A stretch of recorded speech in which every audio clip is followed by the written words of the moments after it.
Hi everybody, welcome back to Sharon from Vivid Days. I hope wherever you are in the world you are well and healthy. Thank you for choosing to spend some time with me. Now I've speeded up my process to save you some time, and I have put all my products that I'm using for the first stage up on the screen now. So I'm using this beautiful MDF board. I would encourage you, if you're using an MDF board with any kind of work, especially resin, make sure you do prime it twice before you get to the resin stage, otherwise you're going to get thousands of little air bubbles that are going to release. Now if you don't have these green colours, don't stress. Use whatever green colours you've got within your home, as long as you've got different degrees of colours. But remember, thumbs up, subscribe, share, comments are always welcome, and a sincere thank you for all the supporters of my art and channel. And remember, as you are going through this, my products that I'm using are linked in my description, so click on that little box on the right hand side and have a look at all the products that I am using. Hopefully you'll be able to access them in your work wherever you are in the world. And top right information, if you have a little look up there, I'll give you links to some of my other videos that you may find helpful or useful, and if you've seen them before, have a little look in my back catalogue. You might find some surprises there. But if you do want to showcase your artwork, remember I have a small great Facebook group where you can showcase your creations, or you can share knowledge, wisdom, or even ask questions. It's a very small, intimate group, but I'm really proud of the people that we have in there and the community that we have. Anyway, what I am doing now is just applying my grass with the different colours, and I apply it backwards and forwards, and I try and mix up the degrees of colours so that it's adding to the depth. And I really wanted to capture this really rich, lush depth and meadows and positive energy, and it's based on a similar piece that I did over a year ago, World of Pure Imagination. But you have to get used to the fact that when you're working with resin, it's very hard to replicate 100%, so you just go in with the same feeling and what you're doing, but just know that this piece is going to be different. Now I'd left my acrylic overnight, and I'm now coming back the second day when it's dried, just to add a little bit more depth, movement, until I was happy with the composition. And it's always about trying not to overwork it, but really be happy with what you've got when you're going to start layering it. So in my head I know what I'm going to be doing ahead of what you're seeing now, so I'm trying to work on that, but I'm also trying to be free and just letting the creativity come through. Anyway, I will leave you and come back when we're at the next stage.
I hope you enjoyed that little interlude. I know I did.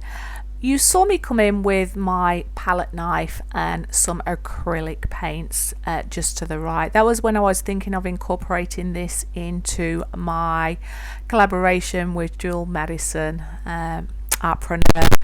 And in the World of Pure Imagination one, I never used those before, but I think what I did miss out on the first one was I never had perspective. So I had these 5 beautiful big bold flowers at the front, but I didn't really have any small ones. So the balance here for me was to add some to the foreground and a suggestion of background, but not having too many, because I knew I was going to come in with some resin flowers and I wanted those to be the hero, and I know I wanted to add some butterflies, and I'd got two versions I was going to be included. So I think I got the balance right. I quite enjoy them, and I stuck to the colours I was going to do with a collaboration. Having said that, I'd still pick these colours even if it wasn't. And so what you can see I'd applied after that is my Mixation relief.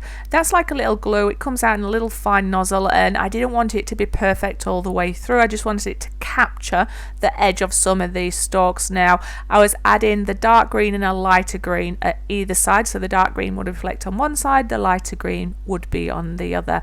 And again, it's about the balance of not going over the top. So even though looking down on it now you can see there's a lot of glitter, most of that shakes off, and it just adds a nice feature in my opinion.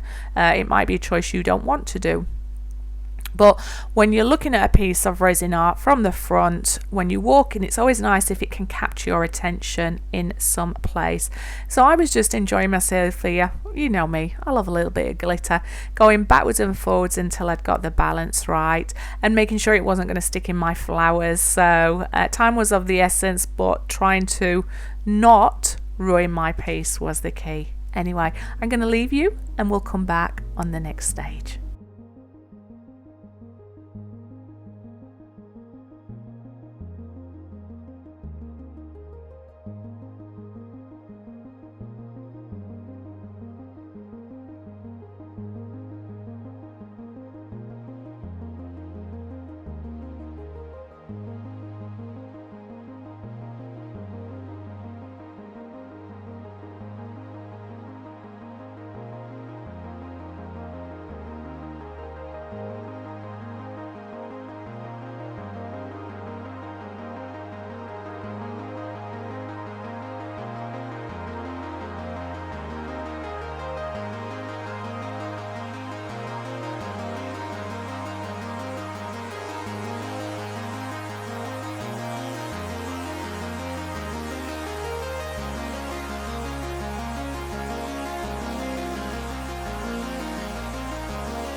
What you have just seen me do is I added the Mixation relief to the edge of my MDF board, and then I went around with my green foil leaf, or green leaf. It's like the silver foil, silver leaf, gold leaf, green leaf.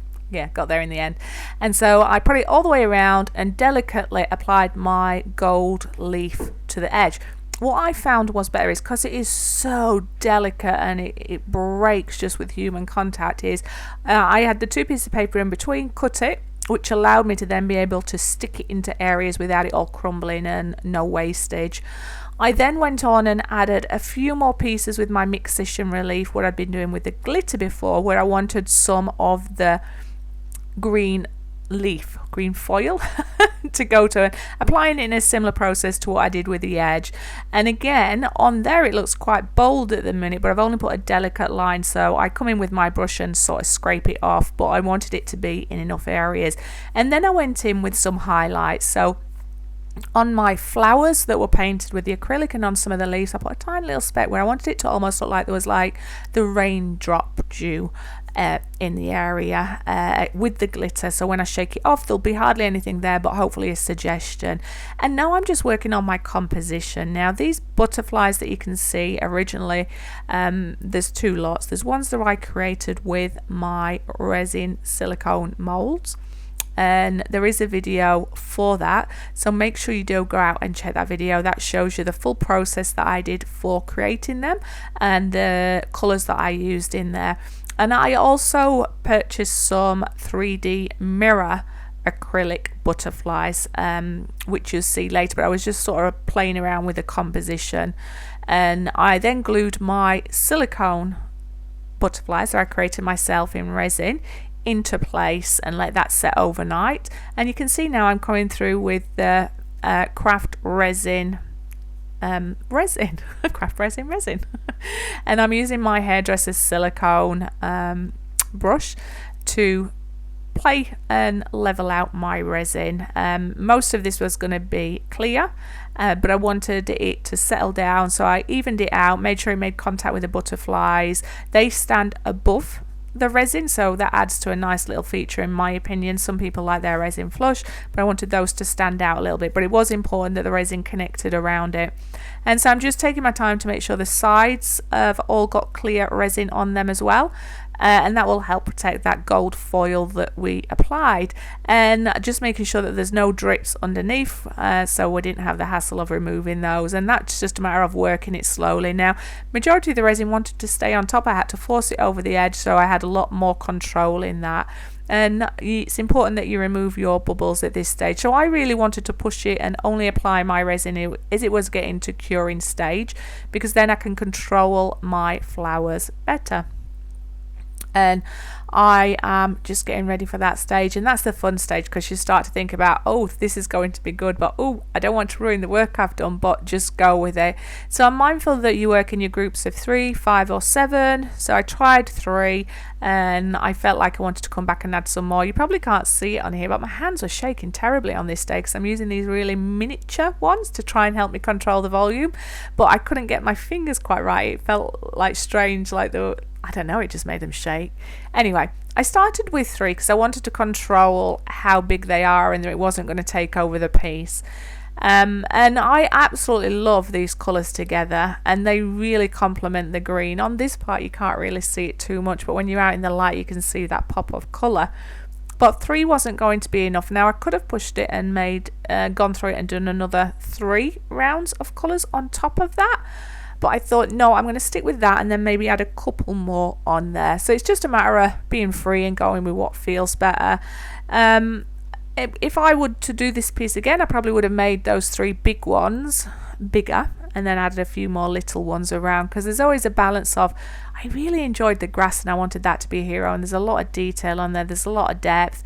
There's going to be some butterflies coming in my mirror, and I'm mindful of the things I've done already down below with the resin butterflies and the foreground of the acrylic flowers. So it might not be for everybody, and I appreciate that, but I enjoy these pieces, I enjoy these processes, and I enjoy any pop of colour and contrast. So I hope you do too, but feedback's always a gift and I do welcome that. I mean, it definitely is a very different composition to the World of Pure Imagination, the original one I did. Having said that, there's still so much in this piece that has beauty that I think I've improved on from the last one. Probably would have liked them to be grouped in the middle, but again, it's different colours. Anyway, I am Sharon, I'm digressing. So you see me removing all the bubbles, and that's when I'm going to come in now with my wooden skewer to create the details on the leaves. But I'm going to leave you to just enjoy a little bit of music before we come into review time.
stayed with me throughout this video, a sincere thank you for all your support. A sincere thank you to people who have been with me from the beginning and new people, but also people that are sponsoring or providing tips to my channel. Much appreciated. And you may or may not be aware that I now have my Etsy store open, and you can also get there through my Facebook channel and Redbubble. So slowly but surely I'm uploading my back catalogue, so watch out for this. But these 3D mirrors, they're called 3D acrylic mirrors for wall art. In theory you can put them on your wall and create this beautiful piece, but I thought, you know what, I want to add them to my resin piece. So they've got a sticky back that you put in place, and then there's a protective film over the top that you pull off, but they just add so much detail and so much potential. So it's up to you whether you want to put them under your resin or over. I chose to put them on top to add a little bit of detail, and just look at that pop of colour and the details that you can create with these resin flowers and that skewer when you're sculpting them. So overall I'm really happy with this piece. The bling may not be for everybody, so that's optional. Do whatever speaks to your heart. Just be fun, be creative. Look at that edging. I do love that edging, and you could see the raised edges there of the butterflies in the mirror and the resin pieces. But I love this piece. I'd be interested in your opinion, and this will be available on my Etsy store within the next couple of days. If you're interested, make me aware. But other than that, thumbs up, subscribe, share. Thank you for all your support. It truly means a lot to me and my channel. And yeah, wherever you are, keep safe, keep creating, and I will come back and see you again. Bye.